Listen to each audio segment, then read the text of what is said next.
Hi, everybody. Thanks so much for joining us today. My name is Tom. I'm an educator here at Cheehaw Park and Zoo, and that's where we're coming from today.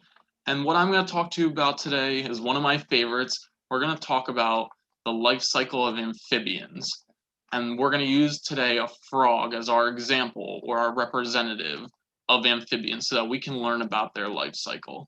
And to me, this is really interesting and exciting because frogs do something kind of cool that makes their life cycle really interesting. And that is that they go through a process known as metamorphosis. Now, this sounds like a big word, but really all it means is that they are going to change from one form to another. And another way to think about this is the baby animal is not going to look the same as the adult because they're going through that change. And that sounds simple, but it actually is quite complex. They have to change a lot about them. What else is really cool about this change from one form to another is that that then means that animal is going to have to be found in different habitats throughout their life, or they're going to have to change from one habitat type to another. Okay, and so we're going to talk about this habitat change and this change from one animal form to another as we work through the life cycle. Now, frogs, like I said, we're going to use as our example, have four key stages to their life cycle, and that is the eggs, the tadpoles, which is the baby frogs, the metamorphs, which means they have completed that transition now to a different animal form, and a metamorph is just a little froglet, and then finally we have the adult. And so I'm going to talk about these different life stages as we work through, but before we start with the eggs, I'm actually going to start with showing you a picture of a wetland that I took. So I'm going to go ahead and share my screen so that we can take a look at this wetland. So here's my PowerPoint that I created. And what you can see here actually is this is an adult frog, so that's what we're focusing on. This is a wood frog. This is one of my favorites actually. And this is the adult stage. And just to give you an idea of the animal that we're talking about. But then what you can see here is a picture of the wetland. So this wetland is actually right out back at Cheehaw. And what would be hard to believe is it looks really shallow, right? But actually you can see on the right a picture of an egg mass. So that egg mass was found in that wetland. And that's because it's about the time that the adult frogs would start traveling to wetlands and depositing these egg masses. Now I say travel because frogs do oftentimes have to actually move some relatively far distances to get to wetlands to lay their egg masses. And that's because it's the right season. So right now they're being cued in by temperatures starting to warm up. We're getting some spring rains now that are starting to fill in these depressions in the ground, which means some of these areas might be dry, but now with all this spring rain, they're starting to fill up with water. And so amphibians are able to understand when these seasonal changes are happening, such as the temperature and the increased rainfall that's going to fill these wetlands, and they will move into these wetlands and lay these egg masses. So let's talk about the egg masses in a bit more detail. So I'm going to share my other screen with you now so that we can get a really up close look at the egg mass and some individuals that might actually come out of that egg mass. So if anybody else would like to, I'm going to pin on Zoom the screen that says Tom Hastings, and you'll see an egg mass pop up. So if you go ahead and pin that screen so you can get a closer look, what we have here is one of the egg masses that I was able to safely take out of that wetland behind Cheehaw. Now, right now, it actually doesn't look that great because it's a bit older. And so what you'll also notice is that there's some tadpoles, and that's because tadpoles have already come out of that egg mass. But what I really want you to note is that you can see individual little eggs within that larger mass. And you might also notice that it kind of looks like it's covered in jelly or some kind of like gelatin surrounding. And that provides some really important roles for the eggs. And so we'll go through a couple of those. So first, there's no longer any tadpoles in this egg mass because it's a bit older and they've already hatched. But ordinarily, when it's a smaller egg mass and it's much more clumped together tightly still right after it was laid, all of those tadpoles would be in each of those individual eggs within that mass.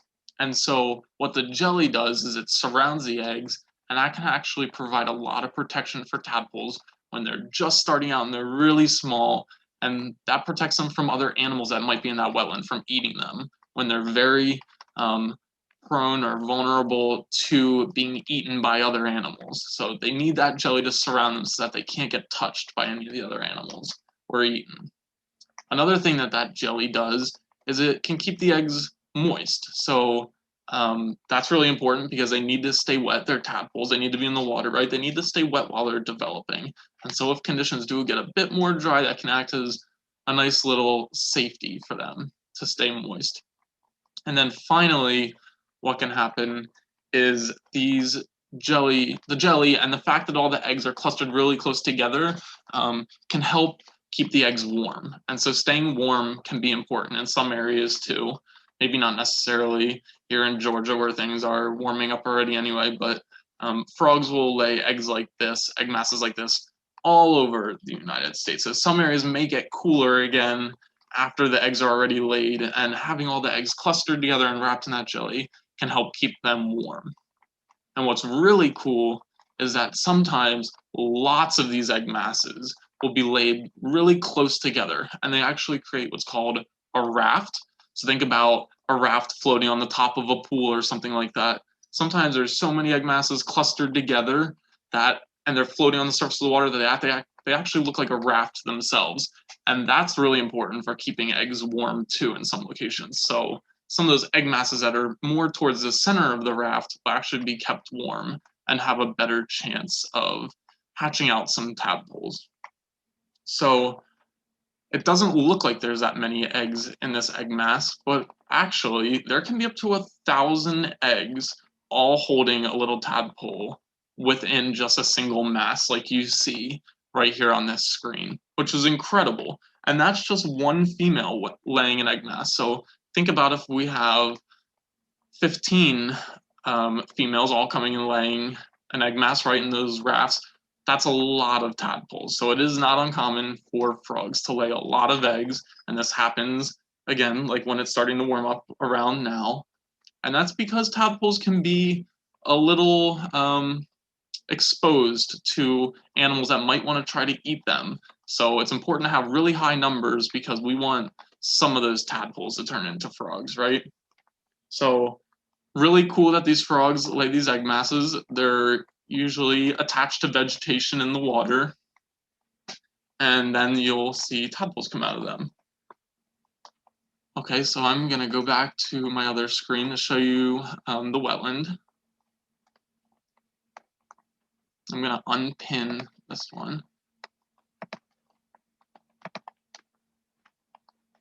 One second. Okay, so you can see how it's attached to some of the vegetation in the water there. So that's really cool.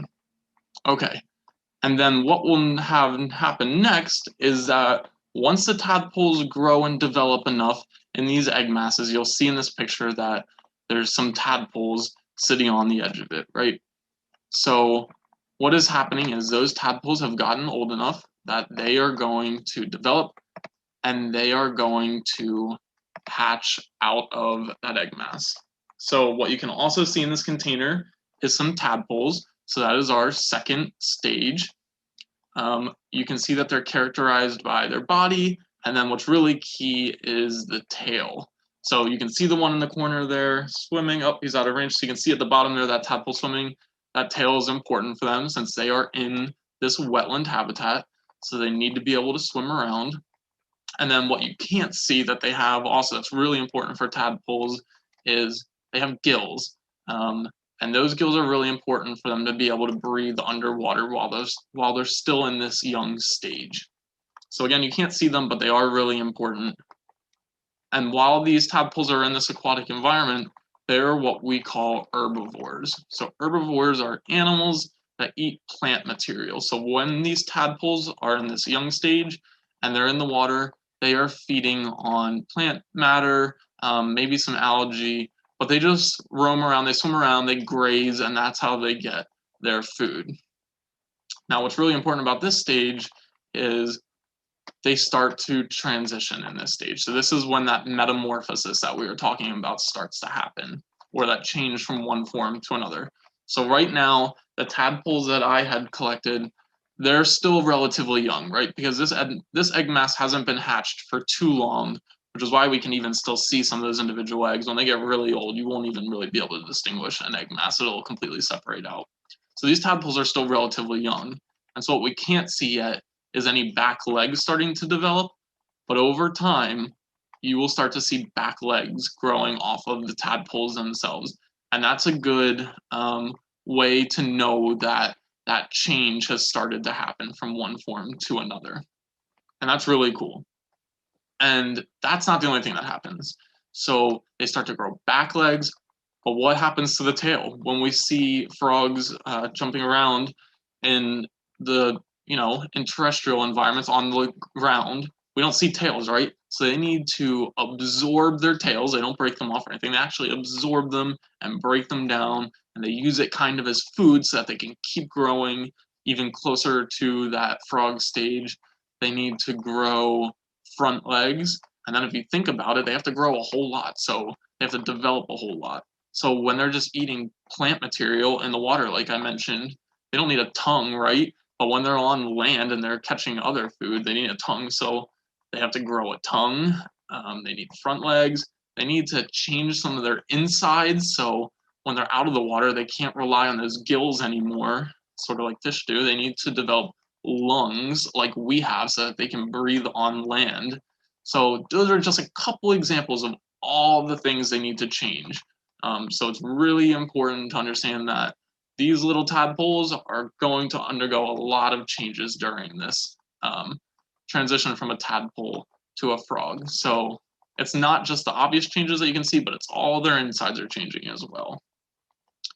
Okay, so how we typically know that a tadpole is getting close to being fully morphed from a tadpole into a little metamorph, which is our next stage, is we'll see those front legs pop out.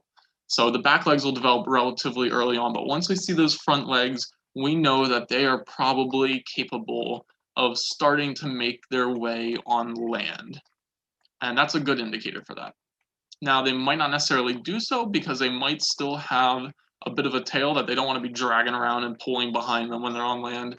So even though they have those front legs and they can probably breathe in the air now, they might stay in the water a bit longer where it's safe still, relatively safe, and wait until more of that tail is absorbed.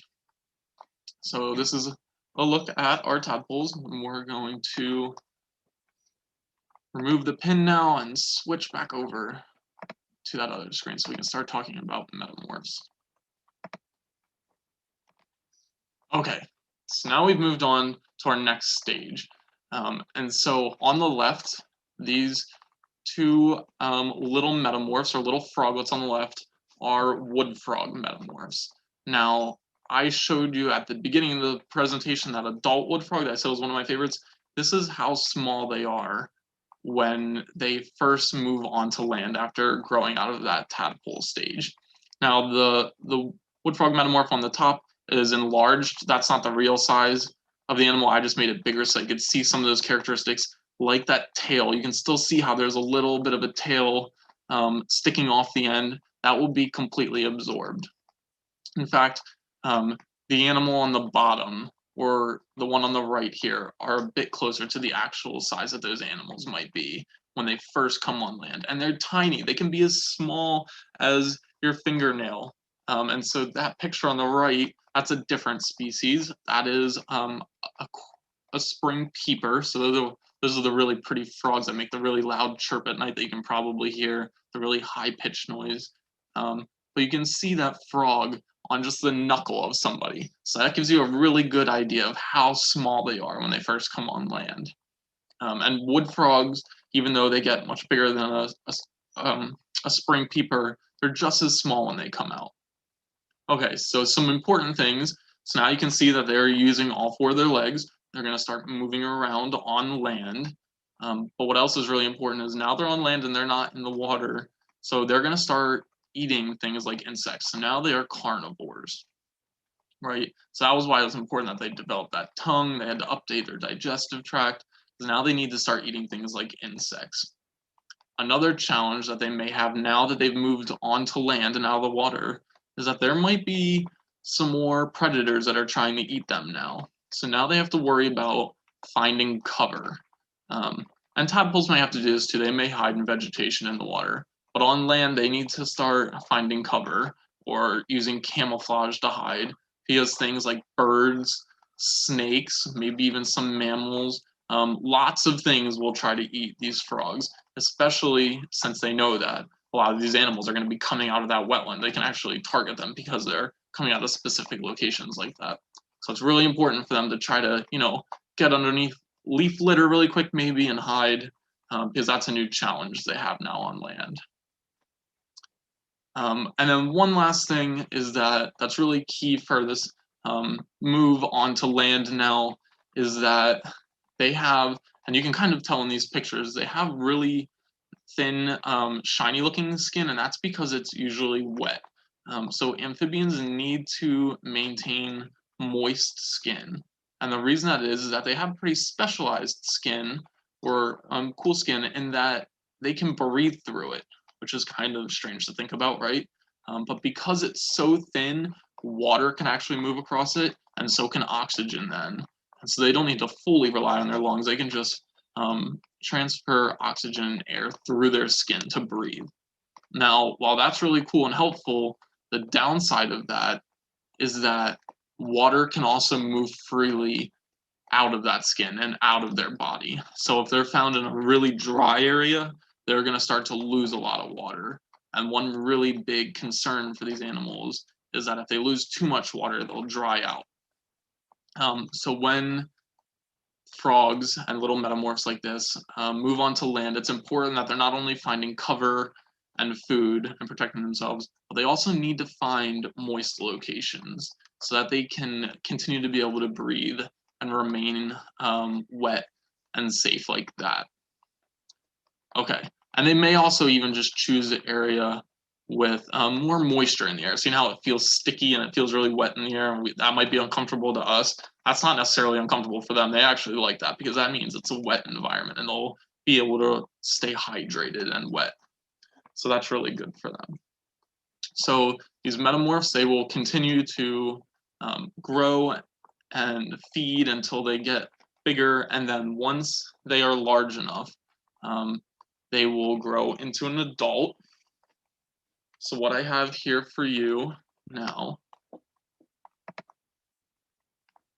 is an adult frog. So let me take him out really quick. So this is not the same species what I've been showing you, the tadpoles or the wood frog or anything like that.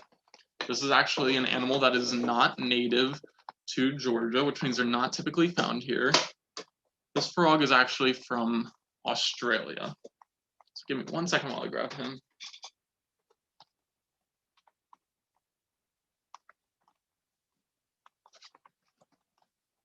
So this is a magnificent tree frog. They are found from Australia. You can see they are pretty big. And what you might also be able to tell is that he has really grippy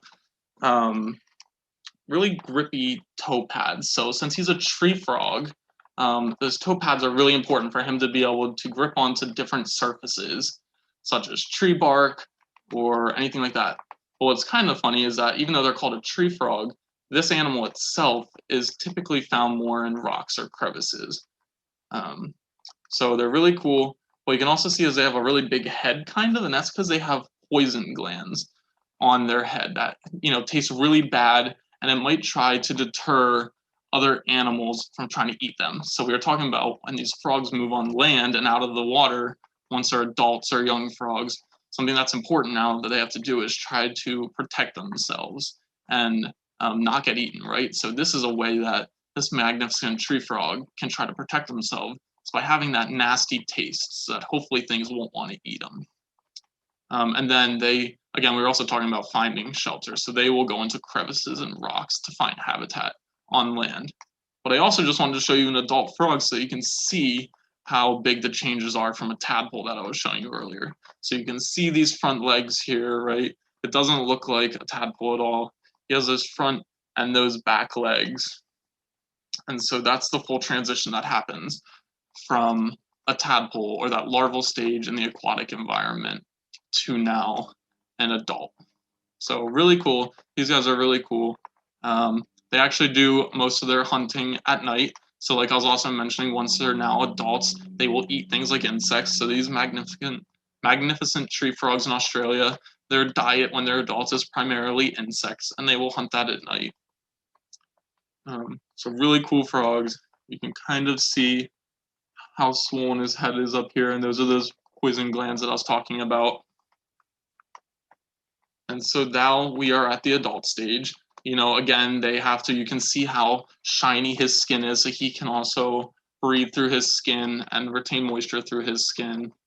But so now we've reached the adult stage. So this is now an adult. This adult would then be able to travel back to wetlands during the spring or whenever their breeding season is, depending on where they're found, so that they can then go and lay egg masses. And so these magnificent tree frogs will, even though they're in Australia, they will lay an egg mass similar to this, where they cluster their eggs together in wetlands.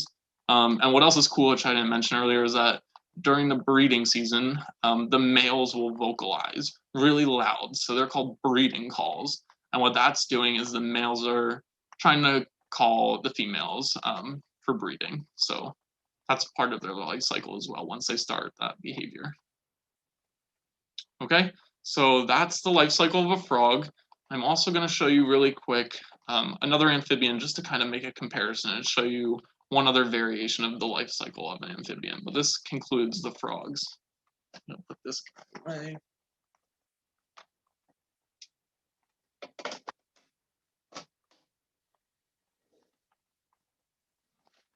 And then I will share my screen one last time.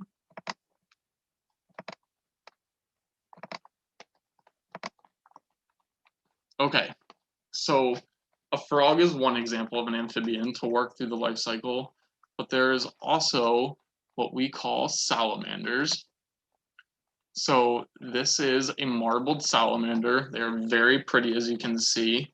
And this salamander specifically is what we call a mole salamander.